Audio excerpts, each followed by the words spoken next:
नमस्कार, मैं विनीत सर आप सभी का एक बार फिर से अपने YouTube चैनल AKVR 555 क्लासेस पे स्वागत करता हूं। आज की जो क्लास होगी वो जो पिछली क्लास में हम लोग प्रकाश का परावर्तन तथा अपवर्तन पहले चैप्टर में पढ़े थे उसी को आगे बढ़ाएंगे। पिछली क्लास में हम सिर्फ क्या क्या पढ़े थे, प्रकाश का परावर्तन किसे कहते हैं और परावर्तन के नियम पढ़े थे, उसके साथ साथ समतल दर्पण पढ़े थे। अब आज उसके आगे बढ़ाते हुए हम पढ़ेंगे गोलीय दर्पण। तो गोलीय दर्पण से संबंधित कम से कम 3 नंबर यूपी बोर्ड में पूछे जाते हैं। खासतौर पर 2 न्यूमेरिकल्स पूछ लिए जाते हैं और एक छोटी सी परिभाषा पूछ ली जाती है। तो आज अगर ये पूरी वीडियो आप देखेंगे तो लगभग आपका 3 नंबर यहाँ से क्लियर होगा और बहुत ही बारीकी से एक एक टॉपिक पे बिंदुवार चर्चा किया जाएगा। तो चलिए हम इस टॉपिक को शुरू करते हैं। तो देखिए गोलीय दर्पण होता क्या है। जैसे कि आप घर में देखेंगे जो चम्मच होता है, अगर आप नया चम्मच है तो ये जो चम्मच होता है जिस शेप में रहता है, आप अगर ऐसे देखेंगे तो आपका प्रतिबिंब दिखाई पड़ेगा गहराई की तरफ से। अगर चम्मच को पीछे करके ऊंचाई की तरफ से देखेंगे तो भी आपको अपना चित्र दिखाई पड़ेगा। ठीक है, पुराना चम्मच नहीं होना चाहिए, नहीं तो कुछ नहीं दिखाई देगा, एकदम नया चम्मच हो तो आप देख पाएंगे। तो एक तरफ उठा हुआ भाग रहता है, एक तरफ अंदर की तरफ भाग रहता है। ठीक, तो वो एक अवतल दर्पण होता है और एक उत्तल दर्पण की तरह कार्य करता है। तो किसमें प्रतिबिंब छोटा बनता है और किसमें बड़ा बनता है यह आप प्रयोग करके देख सकेंगे। ठीक, तो चलिए हम देख लेते हैं गोलीय दर्पण किसे कहते हैं। देखिए कांच का एक खोखला गोला ले लीजिए। कांच का एक छोटा सा खोखला गोला है और उसको एक हिस्से में काट लीजिए, इधर से आधा से कम। तो आपने मान लीजिए यहाँ पे काटा और एक इधर से काट लीजिए, इसको अलग लिख लीजिए। ठीक, अब उसके बाद क्या करिए, ये दर्पण का काम करेगा। देखिए यहाँ पे हम सिर्फ लाइन से प्रदर्शित कर रहे हैं, नहीं ये होता लगभग इस तरह से है, ऐसे करके कुछ ऐसे करके रहता है, मतलब अंदर एक जगह रहती है पूरा ऐसे देख पाए। ठीक, लेकिन हमको दर्शाना कैसे होता है, सिर्फ एक लाइन से दर्शाना होता है। और देखिए एक प्रमुख नियम जान लीजिए, क्लास 10th हो या 11th हो, जब भी हम प्रकाश से संबंधित बातें पढ़ेंगे तो हमेशा प्रकाश बाईं तरफ से दाईं तरफ आपतित होंगी। कभी आप इसको ऐसे ना बना लीजिएगा कि कहीं ऐसे बना लें इधर से किरणें आपतित हो, तो ऐसा करेंगे तो आपका बोर्ड एग्जाम में नंबर कट जाएंगे। ठीक, हमेशा प्रकाश बाईं तरफ से दाईं तरफ ही जाएगी। तो अब देख लेते हैं, इसके बारे में समझते हैं। तो अब ये बताइए क्या ये दर्पण है? नहीं, क्योंकि कांच का खोखला गोला था तो इसको हम काटे तो अभी हम इधर से देखेंगे ना तो इस पार से उस पार भी दिखाई पड़ेगा। तो इसलिए क्या करेंगे, इसको दर्पण बनाने के लिए इधर हम चांदी की एक लेप लगा देंगे, इसको ऐसे एकदम पेंट कर देंगे पीछे की तरफ से। ठीक, अब हम इधर से देखेंगे तो हमारा प्रतिबिंब दिखाई पड़ेगा। अब ये दर्पण बन गया। ठीक इसी प्रकार ये भी एक दर्पण का काम नहीं कर रहा अभी तो इधर से देखेंगे तो उस पार दिखाई देगा क्योंकि ये पारदर्शी रहता है। अब हम अगर इधर उस पार देखेंगे तो अब हमको दिखाई पड़ेगा। तो इस तरह से ये दर्पण बन गए। तो इससे देखो गोलीय दर्पण मुख्य रूप से 2 प्रकार के होते हैं, एक होता है अवतल दर्पण और एक होता है उत्तल दर्पण। ठीक, उत्तल दर्पण। अब इनके बारे में आप बारी बारी से समझेंगे कि अवतल दर्पण किसे कहते हैं, उत्तल दर्पण किसे कहते हैं। अब देखिए अवतल दर्पण आ से शुरू होता है ना अवतल दर्पण। तो आ से जब आप अंदर की तरफ देखेंगे, यानी कि परावर्तक पृष्ठ अगर अंदर की तरफ होगा तो उसे अवतल दर्पण कहेंगे। उसे उत्तल दर्पण अगर उठे हुए भाग की तरफ आप देखेंगे तो इसे क्या कहेंगे, उत्तल दर्पण कहेंगे। तो यहां से आप इन अक्षरों से आप समझ पाएंगे। ठीक, तो अवतल दर्पण किसे कहते हैं, जिसका परावर्तक पृष्ठ अंदर की तरफ धंसा हो उसे अवतल दर्पण कहते हैं। ठीक है, अवतल दर्पण किसे कहते हैं, परावर्तक पृष्ठ अंदर की ओर धंसा हो, अंदर की ओर दबा हो। ठीक है, तो उसे क्या कहेंगे, अवतल दर्पण। उत्तल दर्पण किसे कहेंगे, परावर्तक पृष्ठ क्या हो, परावर्तक पृष्ठ ऊपर की ओर उठा हुआ हो। ठीक है, ऊपर की ओर उठा हो। ये पूछा नहीं जाएगा परिभाषा, लेकिन आप जान लीजिए ऐसा गोलीय दर्पण जिसका परावर्तक पृष्ठ अंदर की तरफ धंसा हो और उठे हुए भाग पे पेंट किया हो तो अवतल दर्पण कहलाता है। ऐसा गोलीय दर्पण जो जिसका परावर्तक पृष्ठ उठा हुआ भाग हो और जो धंसा हुआ भाग हो उधर पेंट हो तो उसे उत्तल दर्पण कहते हैं। तो ठीक है, ये आपका हो गया अवतल दर्पण और ये हो गया आपका उत्तल दर्पण। ठीक, अब आप दर्पण की पहचान कर लिए। अब इन दर्पण से संबंधित कुछ महत्वपूर्ण बिंदुओं के बारे में सीखेंगे। ठीक, इसको हटा देते हैं और बारी बारी से करके हम पढ़ना प्रारंभ करते हैं। ठीक है,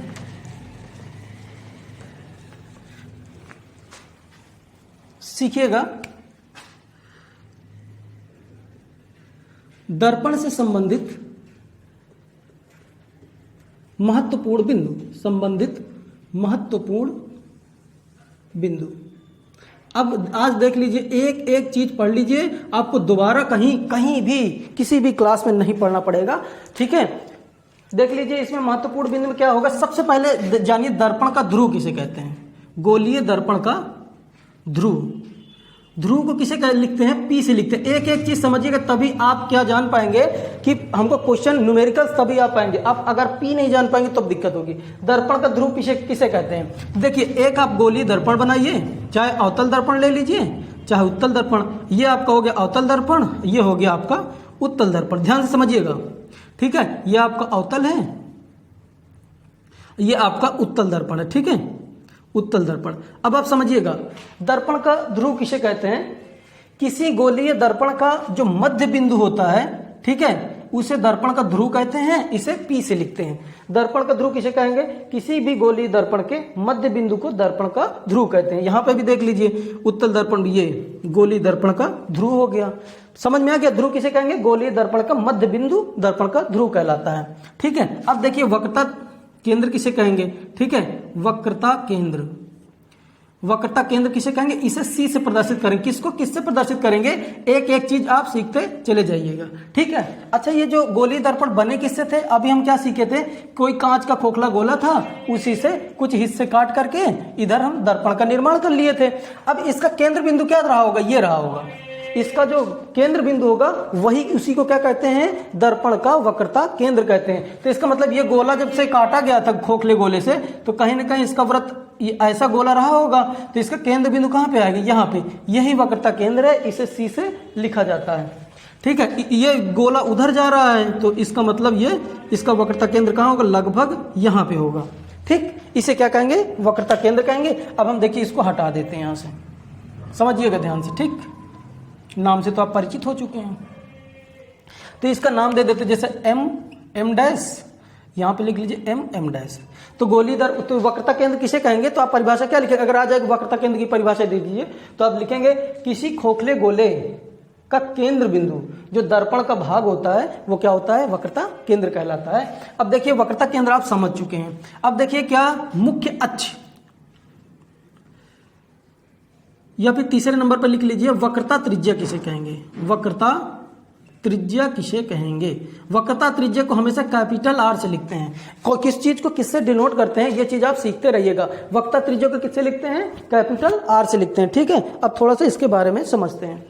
तो देखिए वक्रता केंद्र सी तथा ध्रुव पी को मिलाने वाली जो रेखा होती है, ये क्या कहलाती है, गोलीय दर्पण का वक्रता त्रिज्या कहलाती है। इसकी वक्रता त्रिज्या इस तरफ होगी, तो इसका मतलब ये चीज, ठीक, ये तो वक्रता त्रिज्या किसे कहेंगे, किसी गोलीय दर्पण के वक्रता केंद्र सी तथा ध्रुव पी के बीच की दूरी को वक्रता त्रिज्या कहते हैं। इसे कैपिटल आर से लिखते हैं। ठीक, अगला एक बिंदु और जानिए, मुख्य अक्ष किसे कहेंगे, मुख्य अक्ष।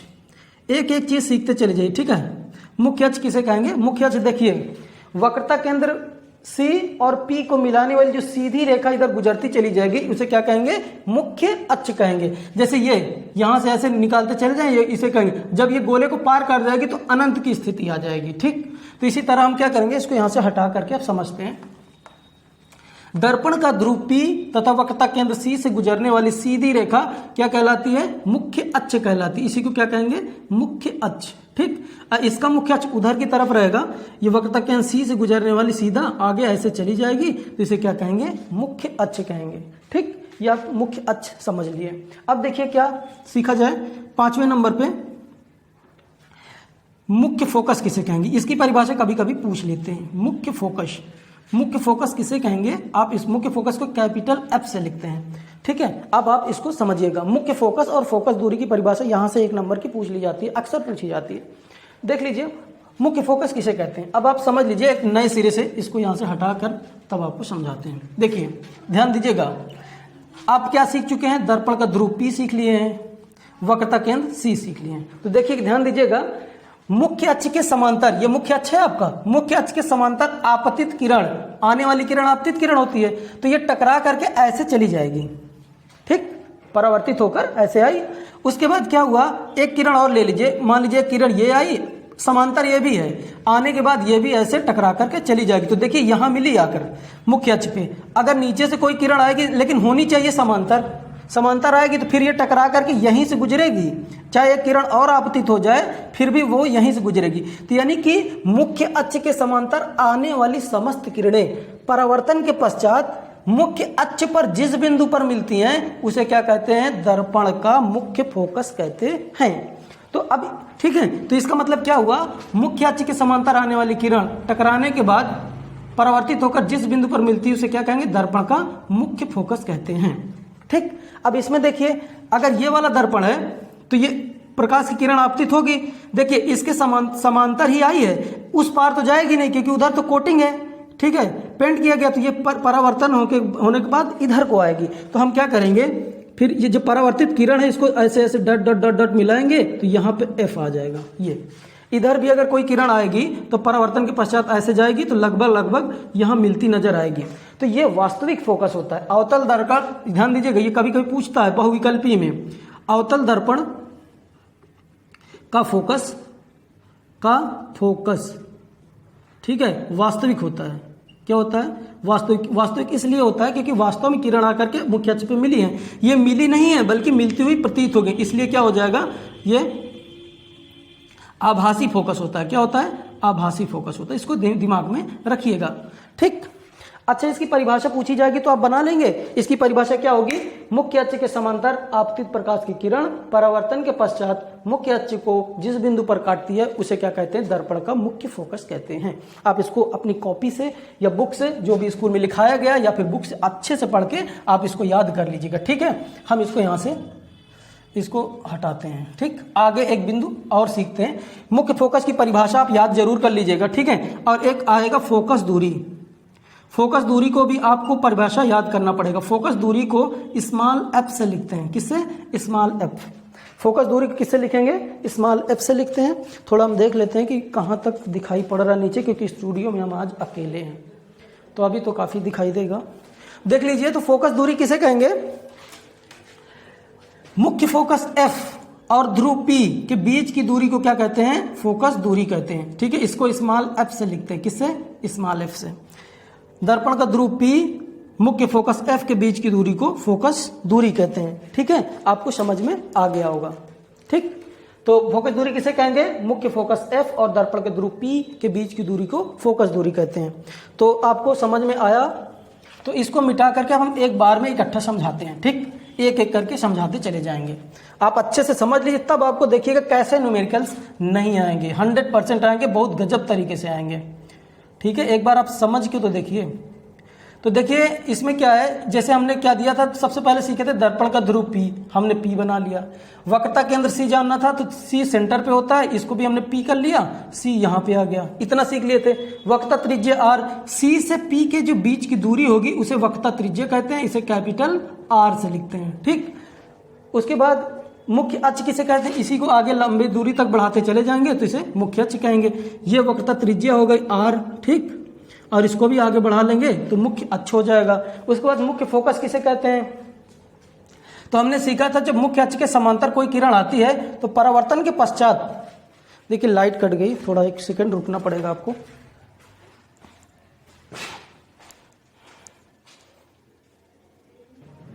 लाइट चली गई थी इसलिए थोड़ा व्यवधान हुआ, इसके लिए क्षमा चाहते हैं। तो अब इसके आगे देख लेते हैं, हम कहाँ पे पढ़ रहे थे।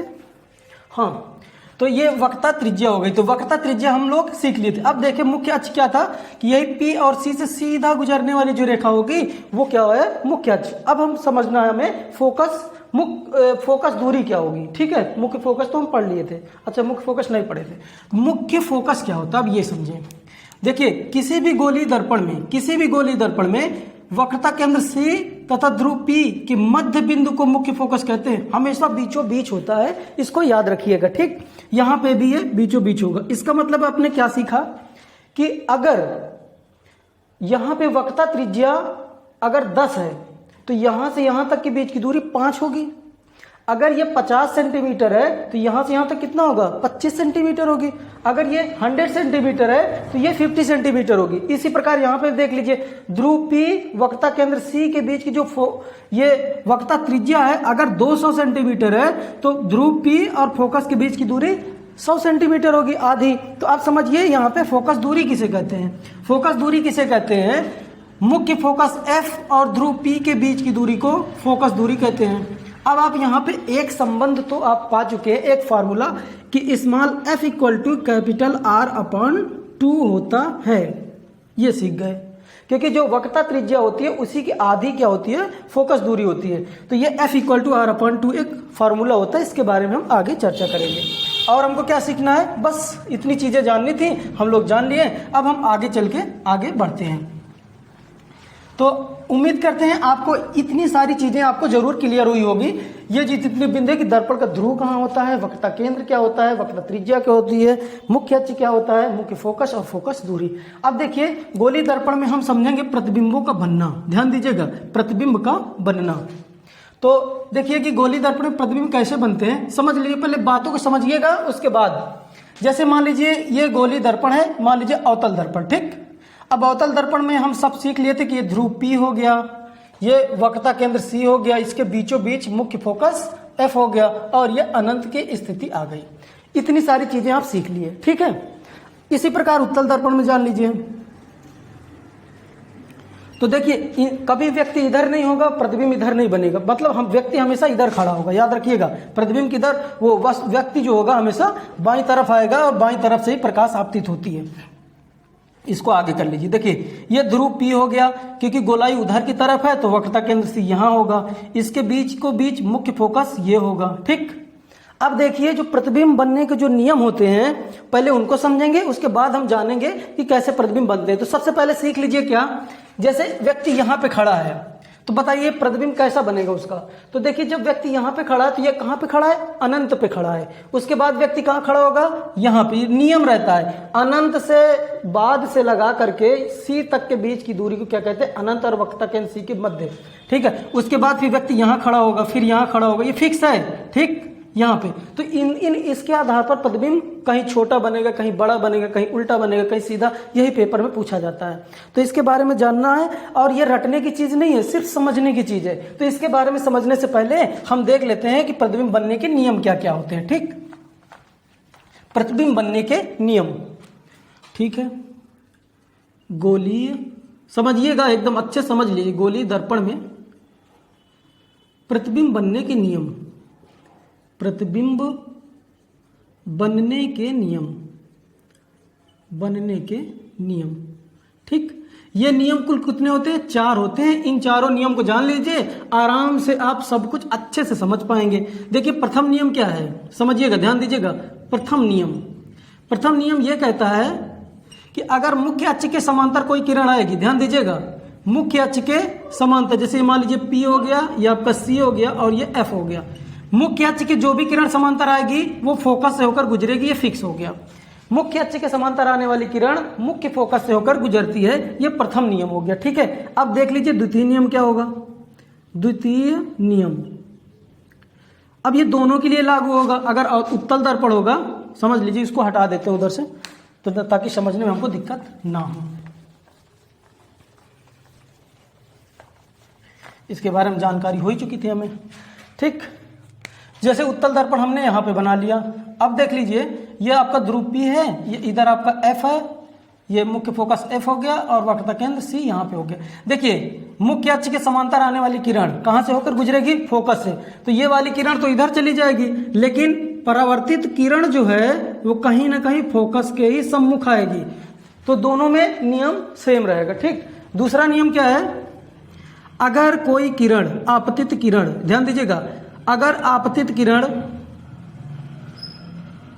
F से होकर गुजरे, कहाँ, मुख्य फोकस से होकर, अगर आपतित किरण मुख्य फोकस से होकर गुजरेगी तो क्या हो जाएगी, परावर्तन के बाद समांतर हो जाएगी। ये आपको नियम याद रखना है। बस इन्हीं को नियमों को फिक्स लाइन खींचते चले जाइए, सब आपको बनता चला जाएगा। मुख्य अक्ष से मुख्य फोकस से होकर गुजरने वाली किरण समांतर हो जाती है। दूसरा नियम यहाँ पे देख लीजिए, मुख्य अक्ष, समझिएगा, ध्यान दीजिएगा, ये आपका P हो गया, ये C हो गया और ये F हो गया। देखिए मुख्य फोकस पे किरण आ रही है, ये देखिए इधर तो आएगी नहीं कि इस पार आ जाएगी, तो मुख्य फोकस पे आ रही थी, टकराने के बाद मुख्य अक्ष के समांतर हो गई। ये आपका क्या हो गया, दूसरा नियम हो गया। अब देखिए तीसरा नियम क्या है, तृतीय नियम, तीसरा नियम, ठीक है।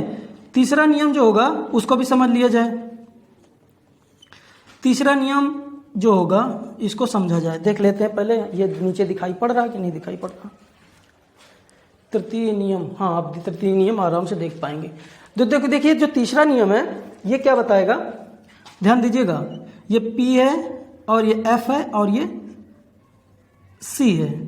ध्यान दीजिएगा, अगर वक्रता केंद्र C से आने वाली किरण, वक्रता केंद्र C से आपतित किरण है तो परावर्तन के पश्चात सीधा उसी रास्ते से वापस चली जाएगी। ठीक, वो मतलब जिस रास्ते से आई है उसी रास्ते से चली जाएगी। यहां पे भी समझ लीजिए, उत्तल दर्पण में भी देखिए, जैसे ये P हो गया आपका और ये F हो गया और ये C हो गया वक्रता केंद्र। वक्रता केंद्र C पे आ रही थी किरण, लेकिन वो परावर्तन के पश्चात सीधे उसी रास्ते से वापस चली जाएगी। ये 3 नियम हो गए, मुख्य रूप से 3 नियम है। एक चौथा नियम आपको देखने को मिलता है, वो क्या होता है देखिए समझिएगा, चाहे वो उत्तल दर्पण हो और चाहे वो अवतल दर्पण हो। चौथा नियम क्या है कि ये P है, ये F है और ये C है। अगर कोई किरण, आपतित किरण मुख्य फोकस पे, वो ध्रुव P पे आती है, कहाँ पे? P पे। अगर ध्रुव P पे आएगी तो जितना कोण इधर बनाएगी उसी कोण से वापस आ जाएगी। ये एक और नियम होता है।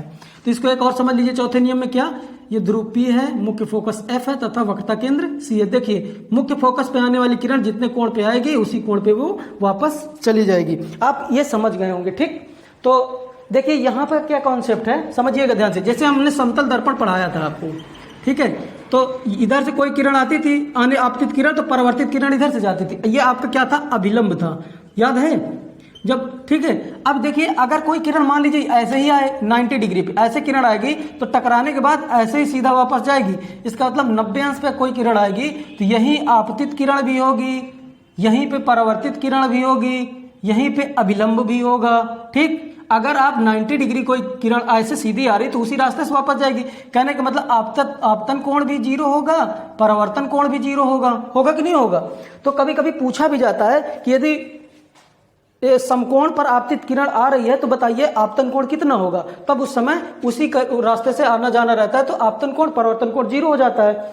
तो यही कारण यहाँ पे बन जाता है, जब वक्रता केंद्र C से कोई किरण आती है तो परावर्तन के पश्चात उसी रास्ते से क्यों गई, क्योंकि ये 90 डिग्री क्रिएट कर लेती है, इसलिए।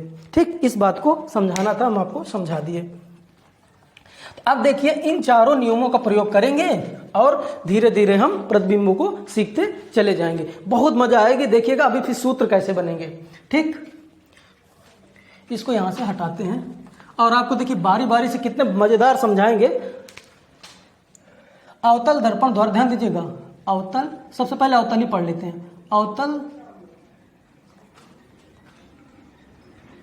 अवतल दर्पण द्वारा प्रतिबिंब का बनना। ठीक है, प्रतिबिंब का बनना, सबसे पहले इसको सीख लेते हैं। देखिए कि कैसे बनेगा, आप इसको ध्यान से समझिएगा। ठीक, एक एक करके हम आपको समझाते चले जाएंगे। मान लीजिए अवतल दर्पण है और इसके बाद इसके आप प्रमुख बिंदु सीख चुके हैं। ये दर्पण का क्या है बताइए, ध्रुव P है। उसके बाद ये क्या है, वक्रता केंद्र C है। ये क्या है, मुख्य फोकस F है। और इधर यहां से क्या हो जाएगा, अनंत की स्थिति आ जाएगी। तो देखिए अवतल दर्पण में जो विभिन्न स्थितियों से जो प्रश्न बनते हैं वो कुल 6 स्थितियां होती हैं। कितनी? 6 से ना आपको 7 पढ़ना है ना 5 पढ़ना है, पूरी की पूरी 6 पढ़नी होगी। देखिए सबसे पहले क्या, जब वस्तु कहां पे हो, अनंत पे हो। ठीक, दूसरी स्थिति क्या होगी, जब वस्तु अनंत और वक्रता केंद्र C के बीच में हो। ठीक, तीसरी स्थिति क्या बनेगी, जब वस्तु ठीक वक्रता केंद्र पर स्थित हो। ठीक, चौथी स्थिति क्या बनेगी, जब वस्तु वक्रता केंद्र C और ध्रुव P के मध्य स्थित हो। ठीक है, पांचवी स्थिति क्या बनेगी, जब वस्तु ठीक मुख्य फोकस पर स्थित हो। देखिए इनका नाम से पता चलता रहेगा तो आराम से आ जाएगा। और छठवीं स्थिति होगी जब वस्तु मुख्य फोकस व ध्रुव के मध्य स्थित हो। बस इतना पढ़ लेना है, आपको 2 से 3 नंबर यहां से क्लियर हो जाएगा। ठीक, अब देख लीजिए समझिएगा, जब वस्तु अनंत पर स्थित हो, जब वस्तु कहां स्थित हो, अनंत और वक्रता केंद्र C के मध्य स्थित हो, जब वस्तु वक्रता केंद्र C पर स्थित हो, जब वस्तु वक्रता केंद्र C और मुख्य फोकस के बीच में स्थित हो, जब वस्तु ठीक मुख्य फोकस पर स्थित हो और मुख्य फोकस व ध्रुव के मध्य स्थित हो। ये 6 स्थितियां पढ़नी है। उत्तल दर्पण में आपको ज्यादा कुछ नहीं पढ़ना होता है। ध्यान दीजिए, उत्तल दर्पण में आपको सिर्फ क्या पढ़ना है, जब वस्तु अनंत पर स्थित हो और जब वस्तु अनंत और ध्रुव P के मध्य स्थित हो। इसलिए क्योंकि F, C वगैरह तो सब उस पार रहता है, तो व्यक्ति को उस पार तो खड़ा नहीं होना है, तो इसलिए 2 ही स्थितियां बनेंगी। तो ये 6 पढ़ लिया जाए तो ये 2 तो तुरंत पढ़ लिया जाएगा उत्तल दर्पण में। तो सबसे पहले हम अवतल दर्पण अच्छे से पढ़ते हैं। ध्यान दीजिएगा, अब देखिए ध्यान दीजिए, प्रतिबिंब जो बनेगा इन चारों नियमों में से कोई भी 2 नियम फॉलो करेंगे और प्रतिबिंब बन जाएगा। ध्यान दीजिएगा, इन 6 स्थितियों में इन 4 नियमों से कोई 2 नियम हम फॉलो करेंगे तो हमको प्रतिबिंब की एक प्रकृति पता चल जाएगी। ठीक है, देख लेते हैं। तो एक एक करके शुरू करते हैं। सबसे पहला क्या पढ़ेंगे, जब वस्तु अनंत पर स्थित हो। जब वस्तु कहां पे हो, अनंत पर स्थित हो, अनंत पर स्थित हो। तो बताइए, जब वस्तु अनंत पर स्थित हो तो क्या क्या पूछा क्या जाएगा। देखिए पूछा जाएगा क्या, ध्यान दीजिएगा, सिर्फ ये पूछा जाएगा कि वस्तु का प्रतिबिंब कैसा होगा, यानी कि आकार पूछा जाएगा। सबसे पहले पूछा जाएगा कि वस्तु के बराबर है कि छोटा बनेगा कि बराबर बनेगा। दूसरे नंबर पर यह पूछा जाएगा कि प्रकृति कैसी है उसकी, ठीक है, या फिर स्थान पूछा जाएगा, स्थिति पूछी जाएगी। ध्यान दीजिएगा, स्थिति पूछी जाएगी, या तो क्या पूछ लिया जाएगा, प्रकृति पूछी जाएगी। बस यही 3 चीज पूछी जाती हैं, इनको एक एक करके समझना होगा। ध्यान दीजिए, पहला जब वस्तु अनंत पर स्थित हो तो हम देखिए अवतल दर्पण बना लिए। ये ध्यान दीजिएगा, एक एक अच्छे से समझिएगा, देखना जो मजा आएगा। ये दर्पण का ध्रुव P है, वक्रता केंद्र C है, मुख्य फोकस F है और यहाँ पे ये अनंत की स्थिति हो गई। अब देखिए वस्तु कहाँ पे स्थित है, अनंत पे। तो यहाँ पे अनंत में हम वस्तु को खड़ा कर लेते हैं। ये वस्तु है हमारा A और B, ठीक। अब देखिए, अनंत से चलने वाली समस्त किरणें, अनंत दूरी से जब चलने वाली प्रकाश की किरणें सदा समांतर चलती हैं, वो एक दूसरे को काटती नहीं है। कभी भी सूर्य की किरणें इतनी दूर से आ रही होती हैं तो हमेशा वो समांतर आती है, कभी एक दूसरे को काटती हुई नहीं चलती हैं, ठीक। तो इसका मतलब ये हुआ कि अनंत से जितने भी हम रूल इसमें से फॉलो करेंगे वो सब क्या आएंगी, समांतर ही आएंगी, क्योंकि अनंत की स्थिति है। तो इसलिए यहाँ पे दो नियम की जगह पे एक ही नियम फॉलो होगा। अनंत से आने वाली प्रकाश की किरण समांतर किरण आएगी, तो बताइए समांतर किरण आएगी तो कहां से होकर जाएगी, फोकस से होकर जाएगी, प्रथम नियम के अनुसार। इसलिए यहाँ पे फोकस से होकर इसको हम गुजार दिए, ठीक। दूसरा नियम कोई सा भी उठाएंगे तो समांतर ही हो जाएगी, तो इसलिए फिर यही रूल लग जाएगा। ये देखिए, समांतर आई कोई किरण, परावर्तन के पश्चात कहां से होकर जाएगी, फोकस से होकर जाएगी। तो अब बताइए परावर्तित किरणें कहां मिली, परावर्तित किरणें जहां मिलेंगी प्रतिबिंब वहीं बनता है। तो परावर्तित किरण कहां मिली, मुख्य फोकस पर मिली, तो इसका मतलब प्रतिबिंब यहां पे बनेगा। अच्छा, प्रतिबिंब छोटा बड़ा कैसे पता चलेगा, देखिए प्रतिबिंब का जैसे प्रकाश की किरण परावर्तन के पश्चात यहां मिलती हैं, तो ये जो लंबाई होगी ना, इसी को क्या कहेंगे, ये प्रतिबिंब की लंबाई, ठीक, कितना बड़ा है। और अगर ऊपर मिलती हैं तो कहेंगे सीधा प्रतिबिंब बना, क्या बना, सीधा। अगर यही चीज नीचे मिलती हैं तो यहां से यहां तक की लंबाई को प्रतिबिंब की लंबाई कहेंगे, और नीचे बनेगा तो हमेशा उल्टा प्रतिबिंब बनता है, क्या, उल्टा। तो देखिए प्रतिबिंब यहां पे बन रहा है, तो ये तो अभी बिंदु आकार, भाई इसी लाइन पे है तो यहां भी होता है तो हम ऐसे करते हैं, अब बिंदु पे ही है तो हम एकदम बिंदु आकार का प्रतिबिंब बनेगा। तो इसका मतलब क्या हुआ, जब वस्तु अनंत पर स्थित हो, जब वस्तु अनंत पर स्थित हो तो आकार क्या होगा, बिंदु आकार का प्रतिबिंब, क्या, बिंदु आकार का। ध्यान दीजिएगा, बिंदु आकार का बहुत छोटा, बिंदु आकार का बहुत छोटा। अब देखिए स्थिति क्या होगी, कहां पे प्रतिबिंब बन रहा है, ये पूछा जाएगा प्रश्न में। जब अनंत पर वस्तु है तो प्रतिबिंब कहां बनेगा, मुख्य फोकस पर, यानी F पर बनेगा, ठीक। क्या प्रतिबिंब वास्तविक है कि आभासी है, भाई सीधी किरणें आकर मिल रही हैं तो इसका मतलब वास्तविक होगा, क्या होगा, वास्तविक और उल्टा, वास्तविक और उल्टा प्रतिबिंब बनेगा। अब आप सीख लिए होंगे कि जब वस्तु अनंत पर स्थित हो तो हम दोनों प्रकाश की किरण समांतर आएंगी, फोकस से काटेंगे, ये नियम लगा देंगे और हमारा प्रतिबिंब बन जाएगा, ठीक। अब उसके बाद आगे हम देखते हैं, आगे क्या देखा जाएगा कि जब वस्तु अब कहां पे स्थित होगा, ध्यान दीजिए, जब वस्तु स्थित हो अनंत और वक्रता केंद्र C के बीच, ठीक। तो ये हमने अभी तक सीख लिया। अब देख लेते हैं, इसको यहां से हटाते हैं। ध्यान दीजिए, एक एक चीज समझते चले जाइए, आपको पूरी बात समझ में आती चली जाएगी। ठीक, ध्यान दीजिए, इसको आप लंबी करेंगे फिर पहले जैसे, ये आपका वक्रता केंद्र सी हो गया, ध्रुव पी हो गया, और ये मुख्य फोकस एफ हो गया। ये जब वस्तु कहां पे स्थित हो, अनंत और वक्रता केंद्र सी के बीच में, यहां पे प्रतिबिंब, ध्यान दीजिए ए बी, ये आपका वस्तु है। अब देखिए एक ही बिंदु से दो किरणें कोई गुजार दीजिए, मान लीजिए पहला वाला रूल फॉलो करें। पहला क्या है, समांतर आएगी तो एफ से गुजरेगी, तो हमने वही काम कर दिया, मुख्य अक्ष के समांतर आई और फोकस से होकर गुजर गई।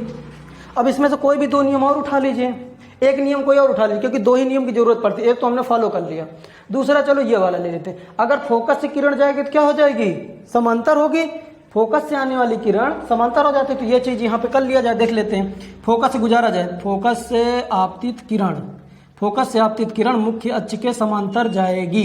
तो देखिए यहाँ पे मिलान हो गया इनका, तो ये जो सर था व्यक्ति मान लीजिए बी, तो ये बी यहाँ पे आएगा, यानी बी डैश हो जाएगा, और इसको यहां से मिलाएंगे तो ये वस्तु की क्या हो जाएगी, लंबाई हो जाएगी।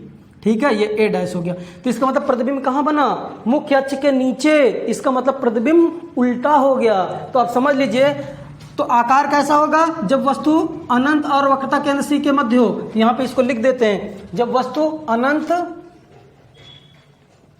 व वक्रता केंद्र के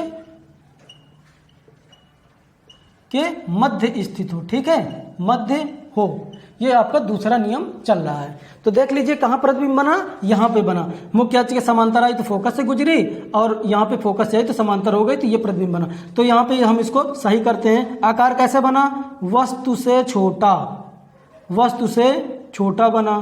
ठीक, और स्थिति प्रतिबिंब कहां पे बना, सी व एफ के बीच में, देखिए ना, सी यहां पे, एफ यहां पे, बीच में बना, तो सी व एफ के मध्य, सी व एफ के मध्य, आपको ये स्थिति क्लियर हो गई होगी, सी व एफ के मध्य। अब उसके बाद प्रकृति क्या है, वास्तविक है ही, उल्टा प्रतिबिंब बना ही है, क्योंकि नीचे बना है, तो नीचे वाले में कोई बदलाव नहीं होगा। ठीक, आप सीख लिए इसको। अब देखिए तीसरी स्थिति क्या है, जब वस्तु वक्रता केंद्र सी पर हो, तो इसको फिर हटा करके फिर से देख लिया जाए, जब वस्तु कहां पे हो, वक्रता केंद्र सी पर स्थित हो।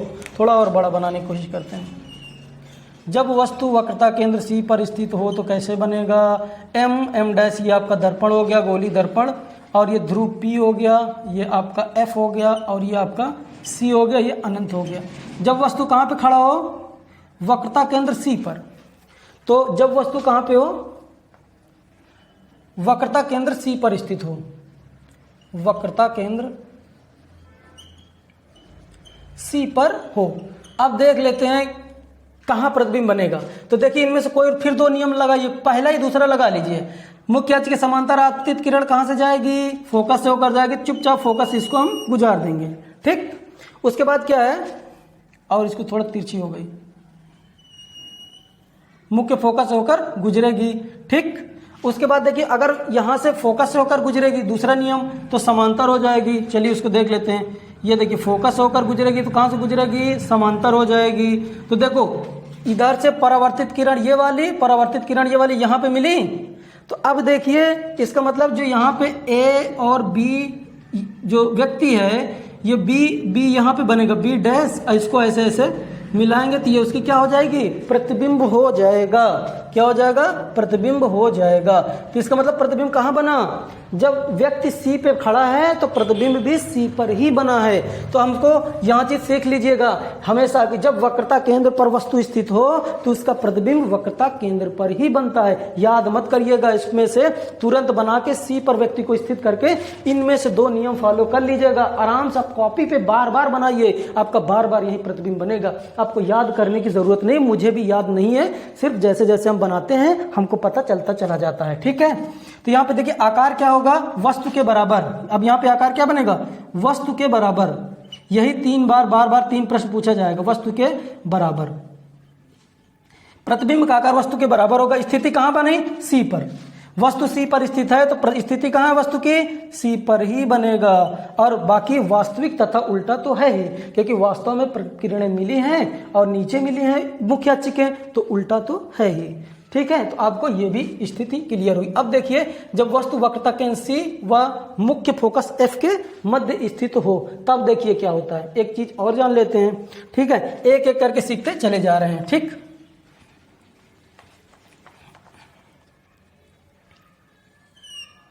फिर से बनाते हैं इसको।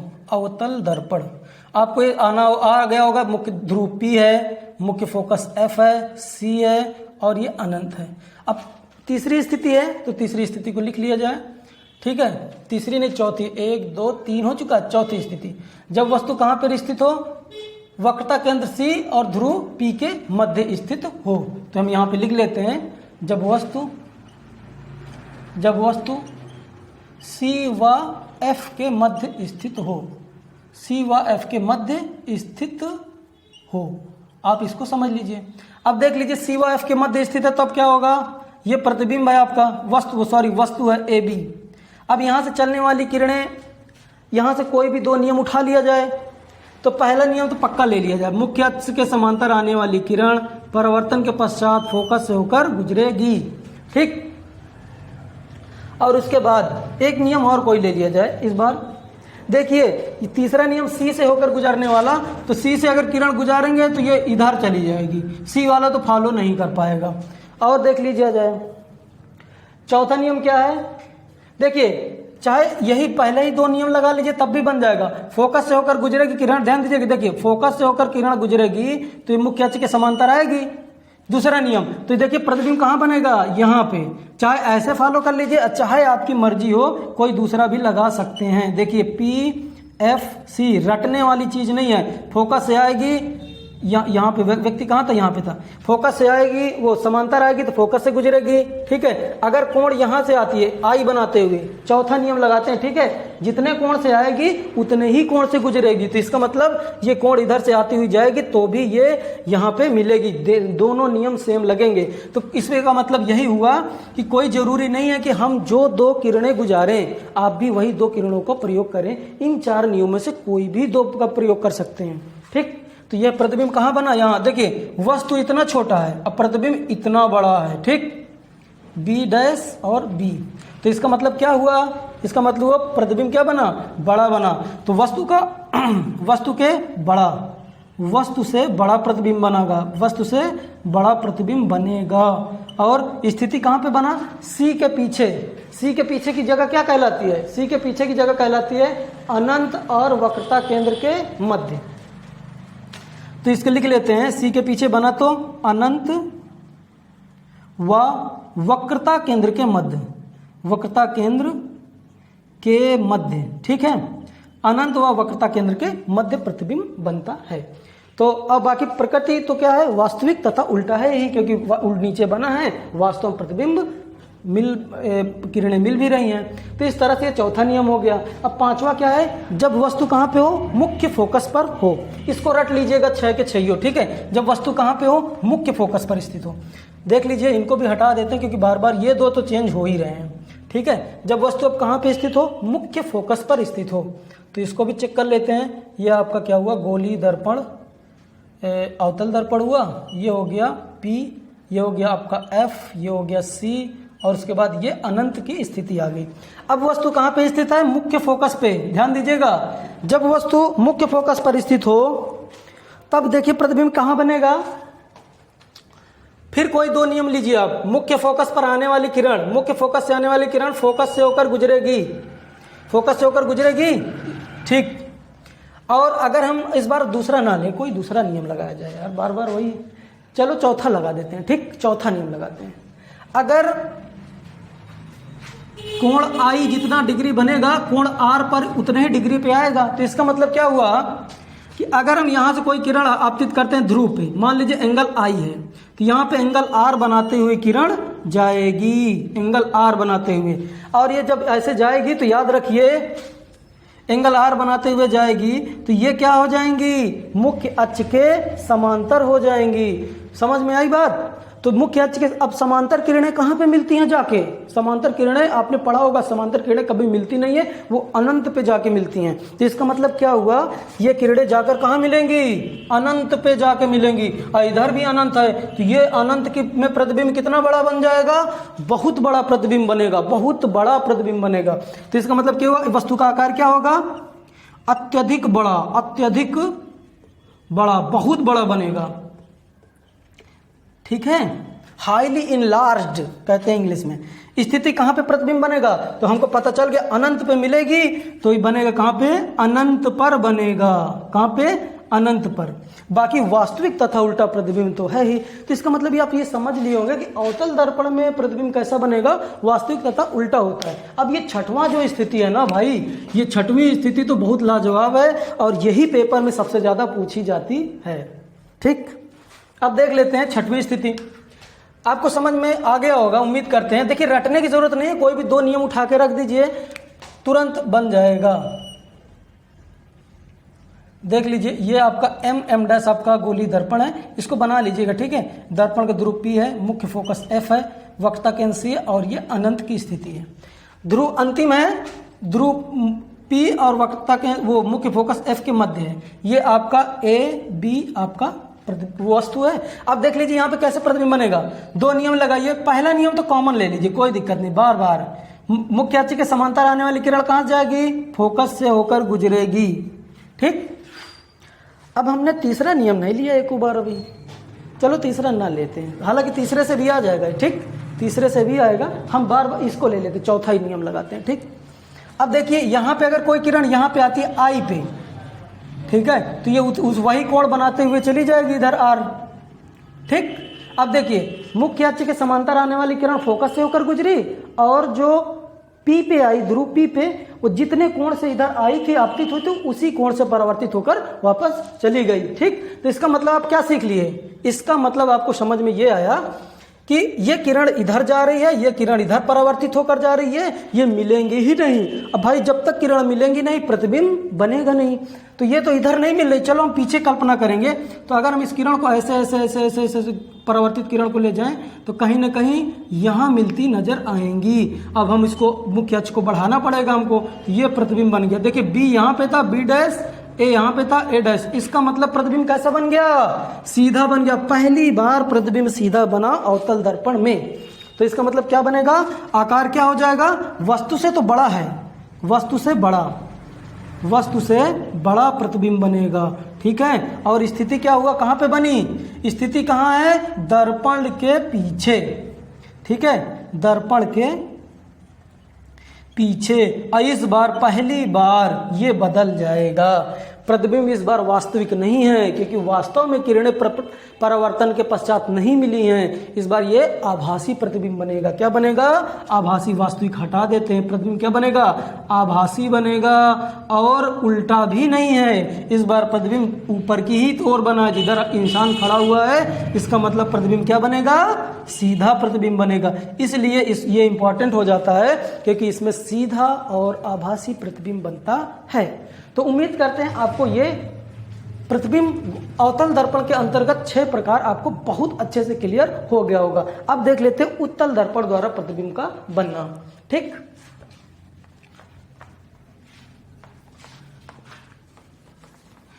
उम्मीद करते हैं समझ में आया होगा। ये थोड़ा वीडियो जरूर लंबी होगी, लेकिन अगर आप इसको पूरा देख लेंगे तो आपका 3 नंबर यहां से जरूर क्लियर हो जाएगा। उत्तल दर्पण द्वारा प्रतिबिंब का बनना, प्रतिबिंब का बनना, उत्तल दर्पण द्वारा प्रतिबिंब का बनना। देखिए उत्तल दर्पण द्वारा प्रतिबिंब कैसे बनता है ये सीख लेते हैं। ठीक, उत्तल दर्पण का निर्माण कर लेते हैं। ये देखिए, और ये P हो गया दर्पण का ध्रुव, और इधर ये F हो गया, ये C हो गया। ठीक है, अब उसके बाद हम यहाँ पे क्या देखेंगे, ध्यान दीजिएगा। अब यहाँ पे मुख्य, अब कोई वस्तु कहाँ पे खड़ा होगा, तो यहाँ पे 2 स्थितियां हम बताए थे। 2 स्थिति क्या बताए थे कि वस्तु जब अनंत पे हो या तो अनंत और ध्रुव के बीच में, 2 ही स्थितियां हैं। तो एक एक करके पढ़ लिया जाए। पहला नियम क्या होगा? जब वस्तु अनंत पर स्थित हो, जब वस्तु अनंत पर स्थित हो, अनंत पर हो। अगर वस्तु अनंत पर स्थित है तो प्रतिबिंब कहाँ बनेगा? थोड़ा सा इंक डाल लेते हैं। जब वस्तु अनंत पर स्थित हो तो प्रतिबिंब कहाँ बनेगा, इसकी प्रकृति कैसी होगी, ठीक है, आकार क्या होगा, कहाँ पे बनेगा, ये हमको सीखना है। ठीक, चलिए इसके बारे में हम सीखते हैं। सबसे पहले हम वस्तु को अनंत पर स्थित कर लेते हैं। भाई ये हमारा वस्तु हो गया, ठीक है, ए बी। तो हम सीखे थे, पहले शुरू से ही जानते हैं कि अनंत से चलने वाली प्रकाश की किरणें समांतर होती थी, इसलिए एक ही नियम लगेगा।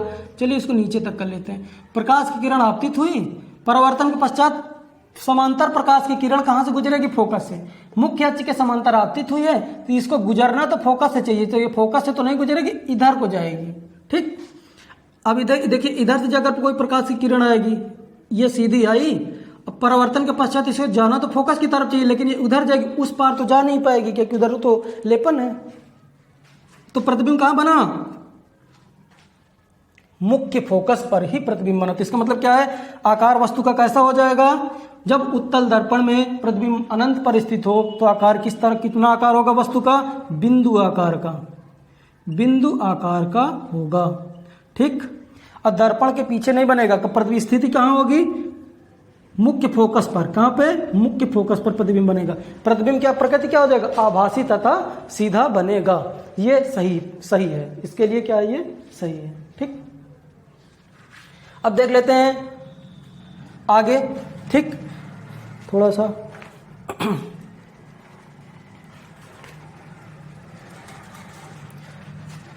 एक और देख लेते हैं। ठीक है, क्या जब वस्तु अनंत और ध्रुव P के मध्य स्थित हो, इसको समझ में आ गया होगा आपको। ठीक, एक और बचा, इसको सीख लेते हैं, इसके बाद ये आपका खत्म हो जाएगा। देख लीजिए, जब वस्तु कहाँ पे स्थित हो? अनंत व ध्रुव के मध्य स्थित। ये P है आपका और ये अनंत है, यहाँ पे वस्तु को स्थित करा देते हैं। ये आपका F है और ये आपका C है। ध्यान दीजिएगा, कोई दो नियम लगा दीजिए। सबसे पहले समांतर आने वाली किरणें F से होकर गुजरती हैं, लेकिन ये इधर जाएगी। ठीक, ध्यान दीजिएगा। और दूसरा नियम क्या है? अगर F से जा रही होगी किरण, कहाँ? मुख्य फोकस पर आपतित होगी तो कहाँ क्या हो जाएगी? समांतर हो जाएगी। चलो फोकस पे आने दीजिए किरण को। ये देखिए, किरण इधर आ रही थी F पे, F तक तो जाएगी नहीं, सॉरी, कहाँ पे गुजार रहे थे? F वाला तो हम सीख चुके थे। मुख्य अक्ष के समांतर हो गया। मुख्य अक्ष के F पे आने वाली किरण क्या हो जाती है? समांतर हो जाती है। ठीक, तो ये किरण क्या हो जाएगी? समांतर हो जाएगी ऐसे। तो ये किरण कहाँ मिलेगी? ये मुख्य अक्ष के समांतर आपतित किरण क्या हो जाएगी? समांतर।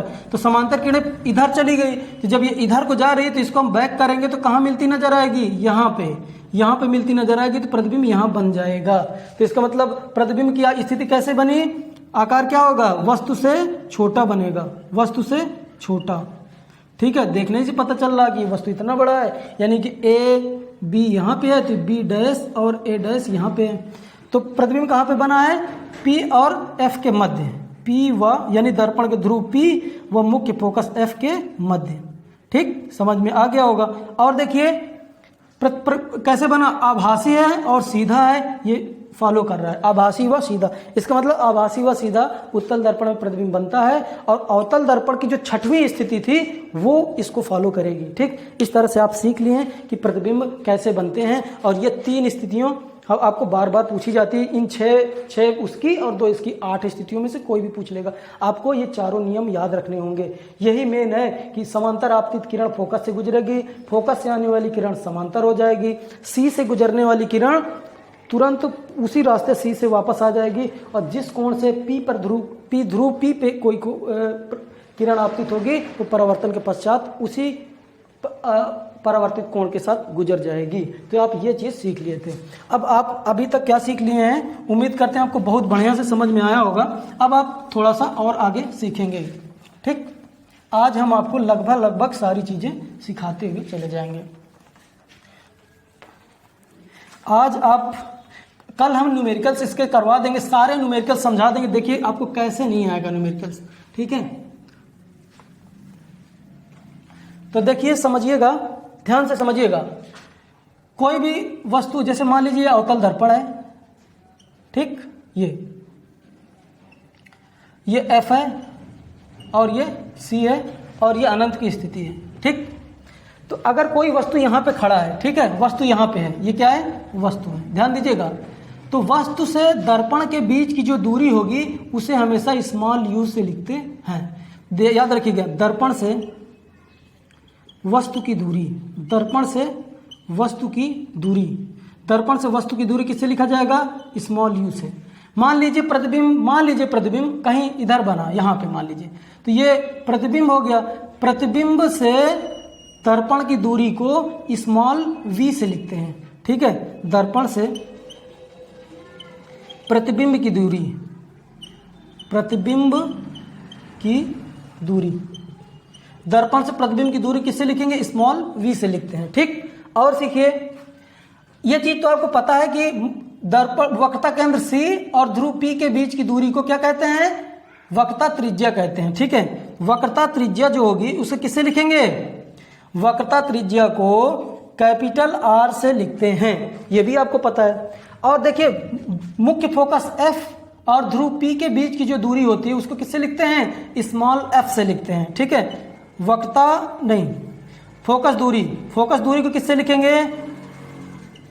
फोकस दूरी को आप स्मॉल f से लिखेंगे। ये चार चीजें आप याद रखिएगा, जैसे प्रश्न बनेंगे आपको इसी तरह से डिनोट करके आपको लिखना होगा, ठीक है। अब आपको एक संबंध बताए थे, इसको भी याद रख लीजिएगा। बस इतनी चीजें याद रखेंगे तो आपको आराम से आता चला जाएगा। P है, वक्रता केंद्र C है, मुख्य फोकस F है। यहाँ वक्रता त्रिज्या की कितनी थी? Capital R। मुख्य फोकस क्या, फोकस दूरी क्या थी? Small f। हम क्या सीखे थे? वक्रता त्रिज्या के मध्य में मुख्य फोकस होता है, यानी कि जो मुख्य फोकस दूरी होती है वो क्या होती है? वक्रता त्रिज्या की आधी होती है। फोकस दूरी वक्रता त्रिज्या की आधी होती है, आप ये सीख लिए, ठीक है।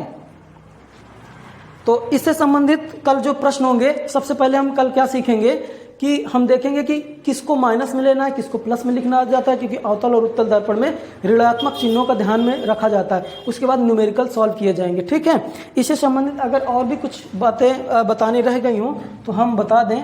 हाँ, इनके उपयोग जान लीजिए, अवतल और उत्तल दर्पण के उपयोग क्या होते हैं। कभी कभी 1-2 नंबर का पूछ लिया जाता है, ठीक है। इसको हम यहाँ से हटा देते हैं। उपयोग पूछा जाता है कि अवतल दर्पण का उपयोग बताइए, उत्तल दर्पण का उपयोग बताइए, ठीक।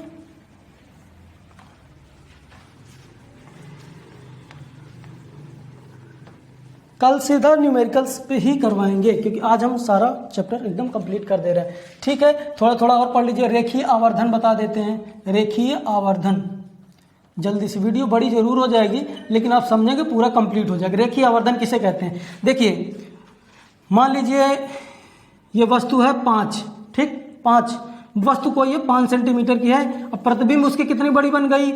15 सेंटीमीटर की बन गई। अब बताइए प्रतिबिंब कितना बड़ा बना? तो आप ये कहेंगे कि ये 5 है, ये 15 है, तो 10 सेंटीमीटर बड़ा बना है। तो लेकिन हम लोग बड़ा ऐसे नहीं देखेंगे, गुना के हिसाब से देखेंगे। यानी कि 15 है, ये 5 है, तो 5 के 5 5 15, 3 गुना बड़ा बना है। कितना बड़ा?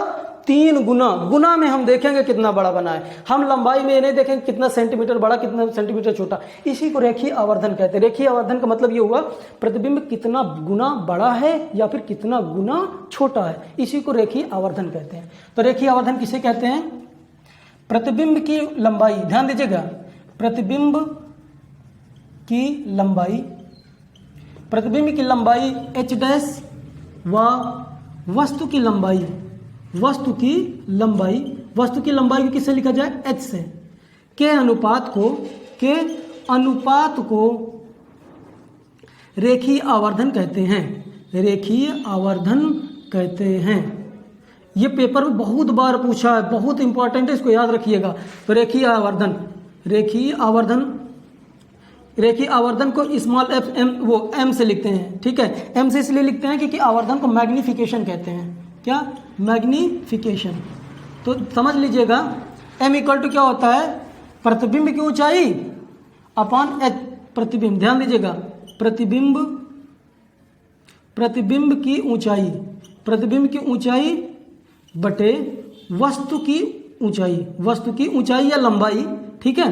तो इसका मतलब क्या हो जाएगा? m इक्वल टू हो जाएगा आपका, m इक्वल टू हो जाएगा h डैश अपॉन h। ये आपका एक सूत्र बन जाएगा। अच्छा, प्रतिबिंब जो कितना गुना छोटा बना है, कितना गुना बड़ा बना है, इससे भी पता चलता है। और एक बात और भी है, जैसे मान लीजिए ये, ध्यान दीजिएगा, मान लीजिए वस्तु यहाँ पे खड़ा है तो वस्तु की दूरी u से लिखते हैं, u से u, और इधर बना देता हूँ ताकि आपको और अच्छे समझ में आ जाए क्योंकि ये इंपॉर्टेंट है थोड़ा सा। मान लीजिए चाहे अवतल दर्पण चाहे उत्तल हो, हम बना दे रहे हैं। ये हो गया c हो गया, ये f हो गया, ठीक। मान लीजिए वस्तु यहाँ पे खड़ा है, ठीक, और इसकी दूरी क्या है, u। प्रतिबिंब मान लीजिए यहाँ पे बना है, इसकी दूरी है v। तो याद रखना, प्रतिबिंब के बीच की दूरी तथा वस्तु के बीच की दूरी के अनुपात को भी रेखीय आवर्धन कहते हैं। तो रेखीय आवर्धन की दो परिभाषाएं बन जाएंगी यहाँ पे, ठीक है। क्या होगा, प्रतिबिंब, ध्यान दीजिएगा, प्रतिबिंब के बीच की दूरी, बीच की दूरी, प्रतिबिंब के बीच की दूरी, ठीक है, और उसके बाद क्या, वस्तु के बीच की दूरी अपॉन वस्तु के बीच की दूरी, वस्तु के बीच की दूरी, बीच की दूरी। इसका मतलब क्या हुआ, ये ऋणात्मक रहेगा, ठीक है, उसी को भी मैग्निफिकेशन यानी रेखीय आवर्धन कहते हैं। m इक्वल टू क्या हो जाएगा, माइनस वी अपॉन यू। एक सूत्र ये भी बन जाता है।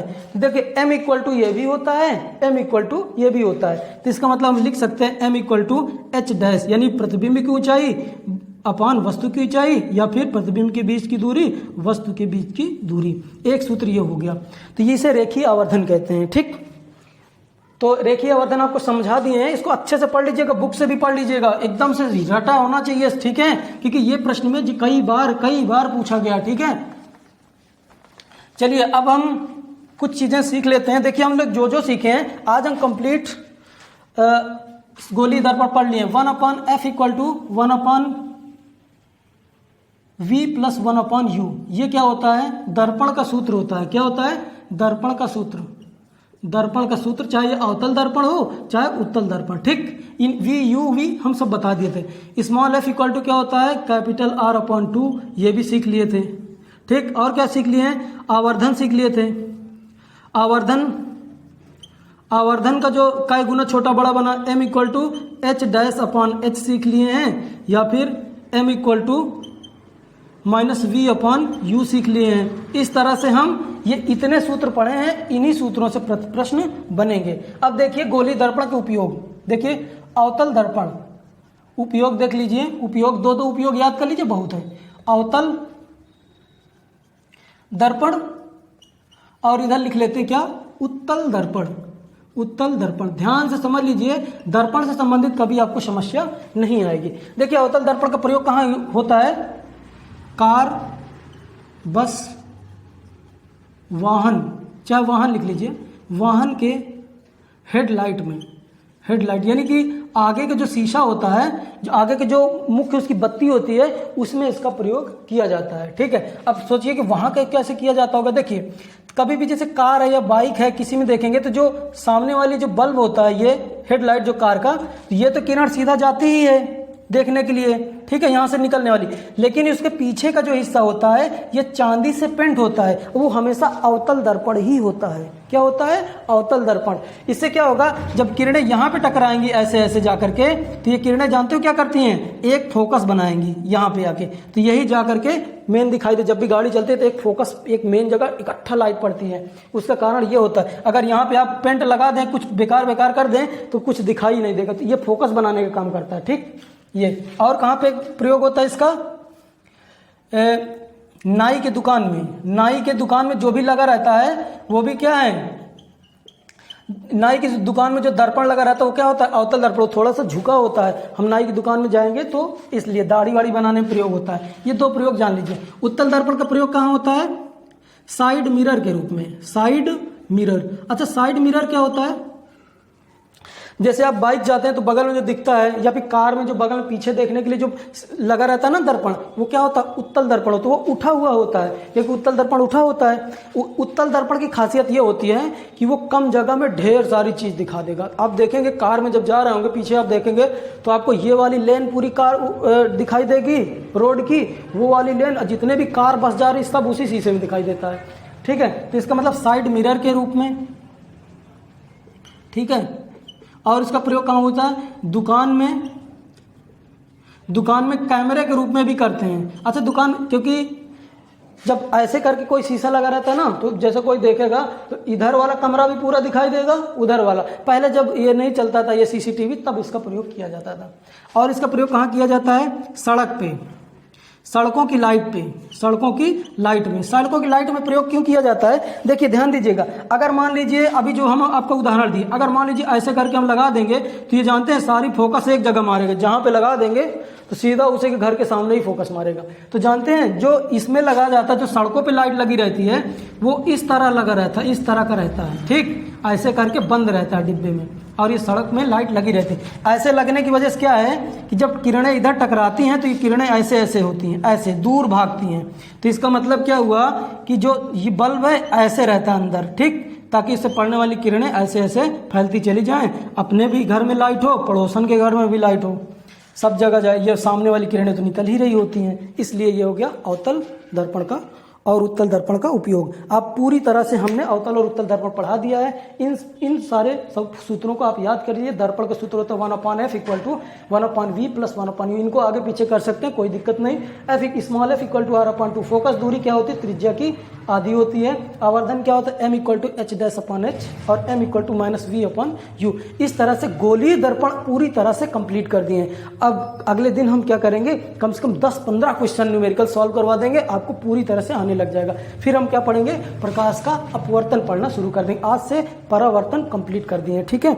तो ये सेशन आप देखिएगा जरूर, क्योंकि बहुत मेहनत किए हैं। धन्यवाद। लाइक, शेयर और सब्सक्राइब करें।